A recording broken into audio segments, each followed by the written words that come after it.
Boa tarde, censura.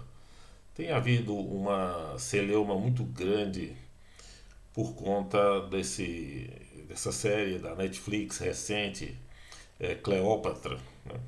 Onde se tenta criar ou recriar a, a história ou uma narrativa, criar mais uma narrativa sobre a vida desse personagem histórico, real, né? Misturando fantasia com realidade, né?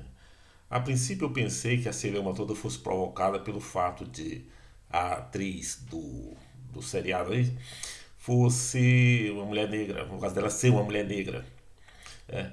Eu quero dizer que não tem nenhum problema com isso, que eu acho ótimo, inclusive, essa colocação de pessoas de etnia ou de, dizer assim, de raça, não existe outro termo para dizer agora, de raça completamente diferente para interpretar outros personagens, principalmente de raças que são minoritárias no continente em que essas produções são feitas.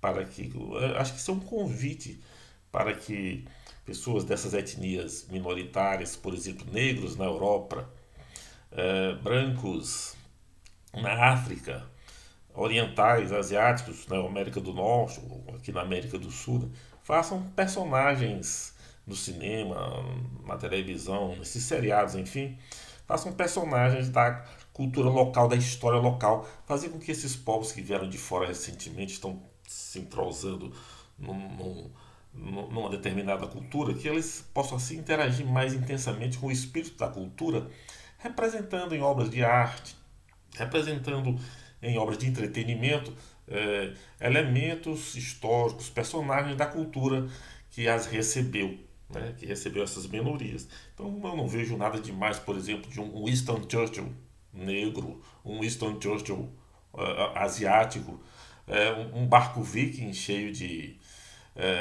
asiáticos, de negros africanos, um, uma representação de uma tribo africana, de um povo africano, uma história da África representada por atores brancos. Eu acho importante que as diversas etnias, raças, etc., se interpenetrem nessas, nessas produções, em produções multiculturais, né?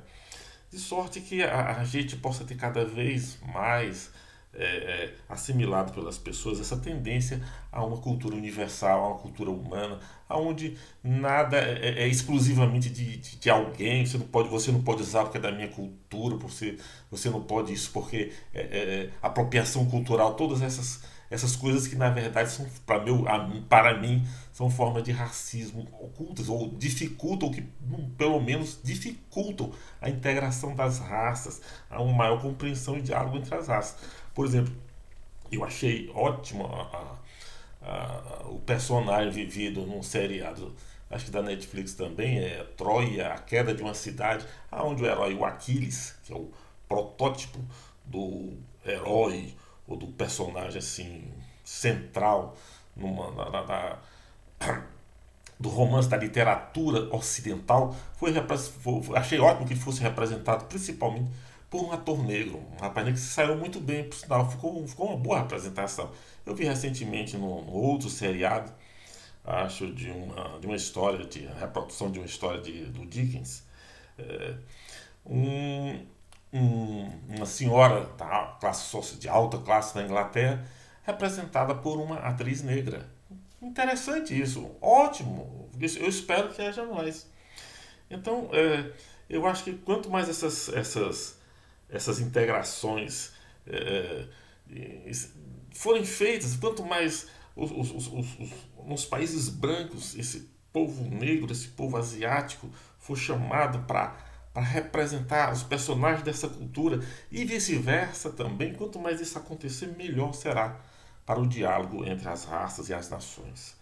Agora, no caso da história da Cleópatra, da Netflix agora, há um problema.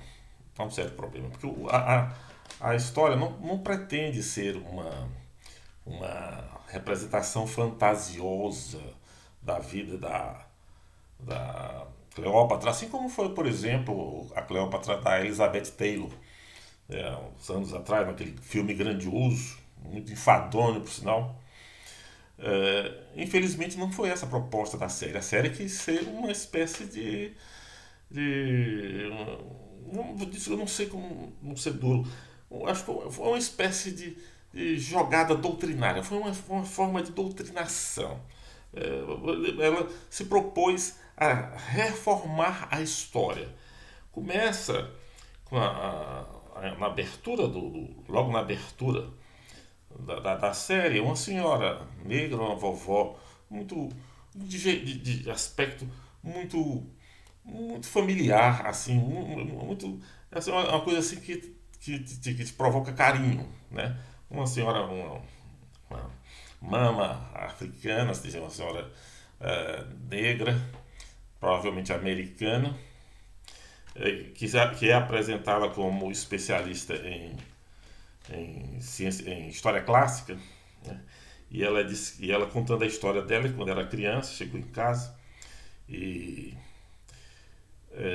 falou que estava aprendendo sobre Cleópatra na escola e a avó dela teria dito para ela: olha, Cleópatra foi negra. Por mais, ainda completou assim: não importa o que lhe digam na escola, Cleópatra era negra. E essa senhora continua aparecendo constantemente no filme. Ela parece que é a espécie de, é a pessoa que conduz o fio histórico, científico da produção. E ela abre a produção e a participação dela com isso. O critério, ou seja, o critério de verdade, ou o critério de certeza, de confirmação histórico-científica na cabeça dela é a opinião da vovó. Então a vovó que sabe, né? Não sei se a avó dela foi testemunha ocular da vida da Cleópatra, com certeza não, mas isso é bizarro. E ainda mais, e o que é pior, né? A vovó diz: não importa o que lhe digam na escola. Isso parece um certo presidente que a gente conhece ali, né? Que vive debochando do conhecimento, do estudo, não sei o quê, e falando coisas mais absurdas ainda que ele não falaria se tivesse lido um pouco, né? Ou se tivesse faltado menos na escola, sei lá. Então, começa catastroficamente com esse testemunho dessa senhorinha. Como disse a vocês, que eu tive a maior simpatia por ela, mas isso é catastrófico, isso não é possível. Né? Agora, o que é história real?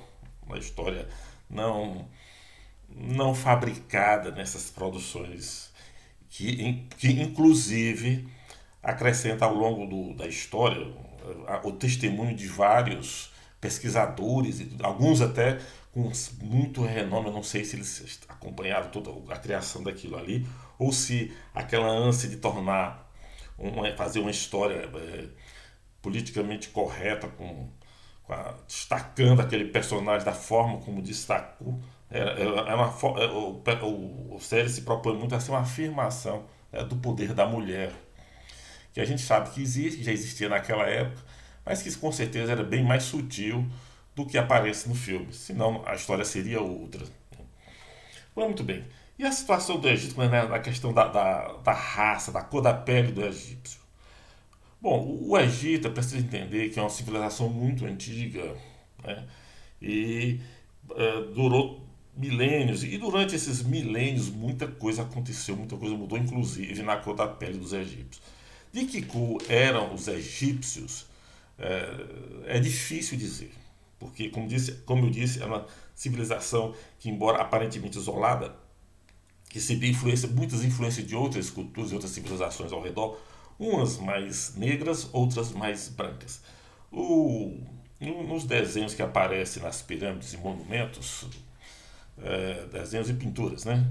O que a gente vê é o elemento egípcio colorido de uma tonalidade assim marrom mediano, não muito claro nem muito escuro, um marrom médio, digamos assim. Nós vemos os asiáticos, que é o pessoal ali da Palestina, de antiga Canaã, que frequentava muito aquela parte norte do Egito.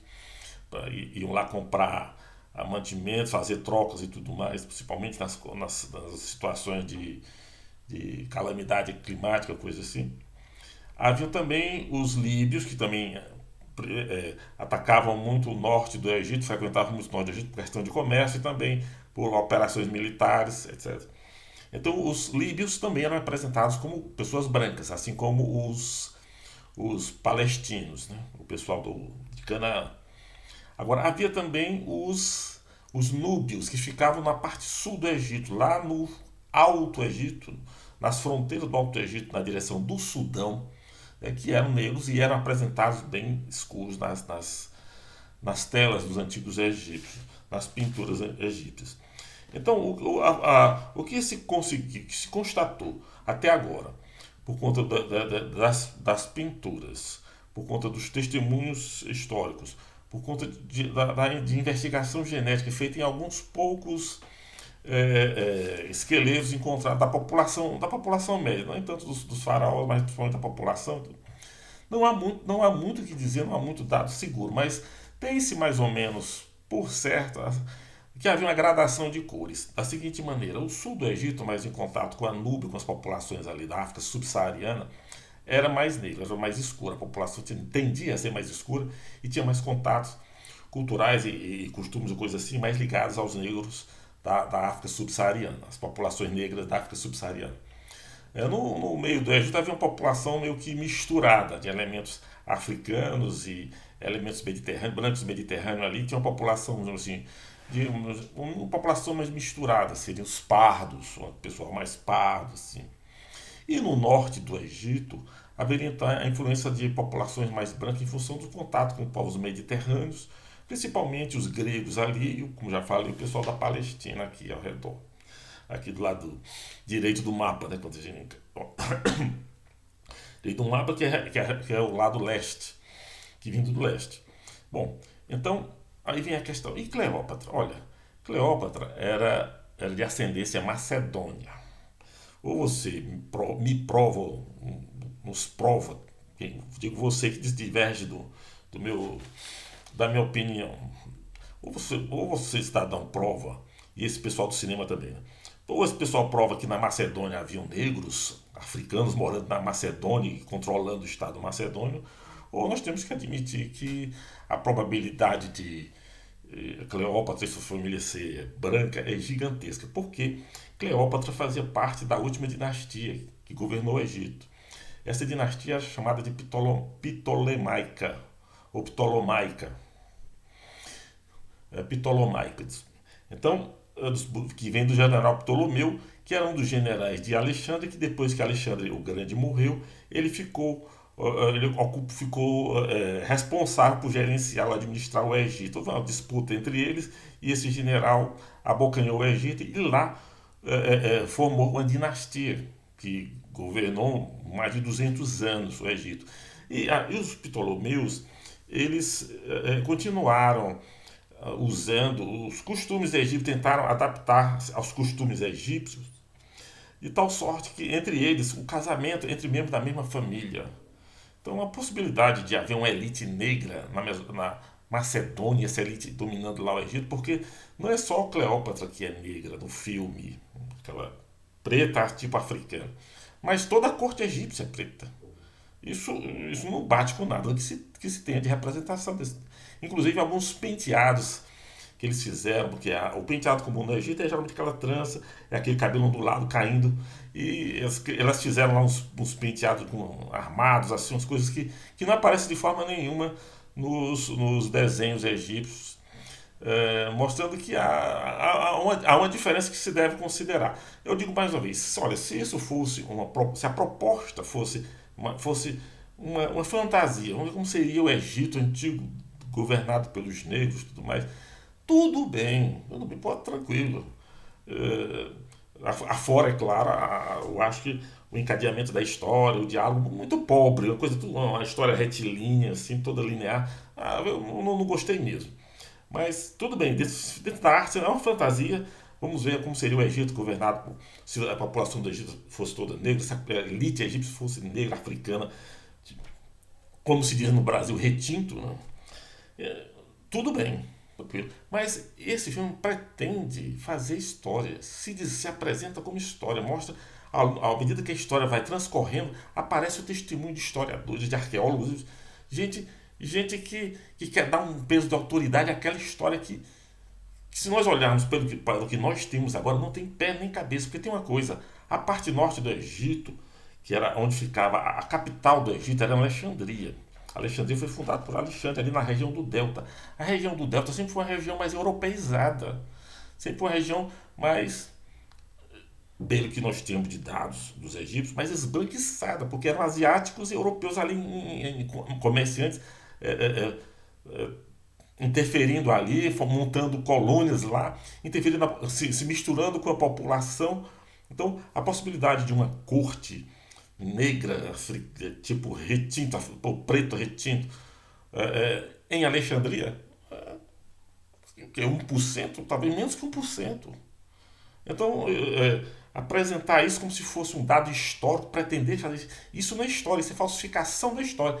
Aí eu entendo, aí eu começo a entender a ira dos egípcios. Realmente, né, se você navegar na internet com parceiro, você encontra muitos vídeos feitos por egípcios indignados é, com essa série, né, e com razão. E com razão, viu? Porque a coisa alguns querem apresentar como sendo um preconceito dos egípcios. Não, seria um preconceito se o objetivo da história fosse, da série, fosse apresentar uma fantasia sobre Cleópatra e as N possibilidades que a fantasia se mostra a um personagem histórico real. Mas no momento que você quer transformar isso em história, quer transformar isso em ciência, a coisa fica perigosa. Fica perigosa, eu digo o seguinte, porque se você começa a dizer, olha, o Egito sempre foi dos negros. A população de hoje não é negra, é uma população meio misturada, assim. Seria coisa mais árabe, em termos de tonalidade de pele mais parda. Mesmo os egípcios mais antigos são, como eu disse para vocês, tendem a ser mais pardos, mais claros. No norte, menos claros no sul. Então, isso não foi respeitado.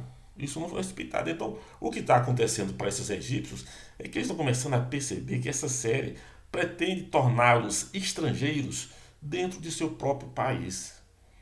Pretende transformá-los em usurpadores da cultura alheia, como se os egípcios atuais tivessem entrado no Egito e usurpado a cultura que foi criada, na verdade, por populações negras subsaarianas, quando na verdade não foi. E isso é perigoso. Por exemplo, nós temos um país onde essa mentalidade está uma mentalidade parecida, né? Está se espalhando, né? E as pessoas de repente estão começando a se ver como invasores de seu próprio país. O nome desse país é o Brasil, é o nosso Brasil. Desde que grupos, principalmente a esquerda, começaram a falar que os europeus, os não índios, são invasores. Eu vi muita gente está assimilando isso. Eu vi uma vez, eu tive uma vez um debate com um motorista de táxi. Eu fiquei, acho que eu fui até um pouco irritadíssimo na hora, porque nós somos invasores. Não somos invasores de coisa nenhuma, essa é a nossa terra. Depois de 500 anos aqui, nós não ganhamos ainda o direito de morar aqui, ser considerar gente da terra. Então, e para onde isso nos leva? E para onde isso nos leva? Nós somos invasores, então a gente tem que sair daqui. E nós vamos para onde? Que país nós vamos reivindicar como nosso? Nós que não somos índios e moramos no Brasil, somos apátridas, por não sermos índios. Então, os negros também não nasceram aqui, também são invasores. Mas então o que a gente vai fazer? O que a gente vai fazer com os negros? Vai devolver tudo para a África, os brancos tudo para a Europa, para aonde? Porque aqui país. Então você começa a se sentir estrangeiro em seu próprio país, cara. Isso é um absurdo. Aí você entende que um outro fanático, maluco, idiota, vai meter fogo em monumentos históricos, como aconteceu com o monumento do Borba Gato lá em São Paulo. Né? Então, as pessoas ficam buscando na história motivos para odiar seus antepassados e odiar a si próprio. Isso é essa armadilha que os egípcios não querem cair, que nós já caímos e que os egípcios não querem cair. E por isso estão se levantando com toda a razão. Essa série é uma mentira histórica É uma perversão histórica, é uma fantasia sem base nenhuma. O objetivo realmente é distorcer a história, é criar estresse racial, cultural no Egito. E eu espero que os egípcios lutem com unhas e dentes pelo seu país, coisa que nós brasileiros, pelo seu país e pela sua cultura, coisa que nós brasileiros, infelizmente, estamos abrindo mão e pagando um preço alto por isso. Muito obrigado.